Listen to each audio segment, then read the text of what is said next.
The nominee for U.S. Defense Secretary showed support for keeping U.S. troops in South Korea, but some still see a possible push by the incoming Trump administration to raise Seoul's share of the cost to have U.S. military presence in the nation.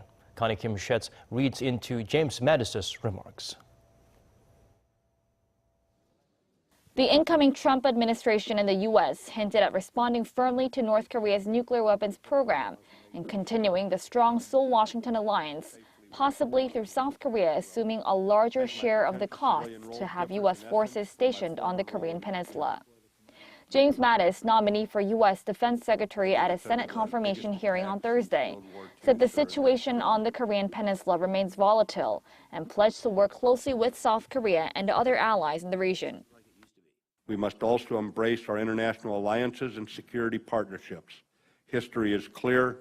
Nations with strong allies thrive, and those without them wither.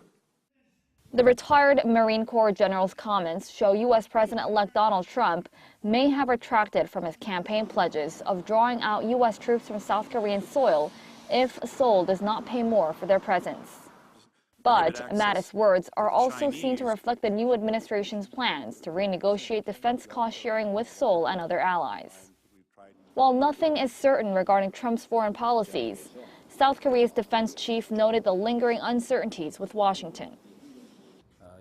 I can't say there are no concerns regarding the continuity of the Seoul-Washington alliance when the Trump administration comes in, but the next 4 or 6 months will be crucial to our nation's security.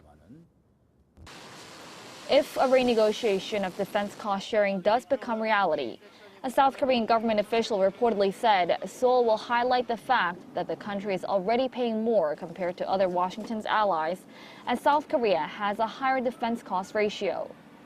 South Korea's annual defense expenditure took up about 2.4% of the nation's GDP in 2015, with the figure becoming even larger when considering the social costs generated for men mandatorily serving in the military.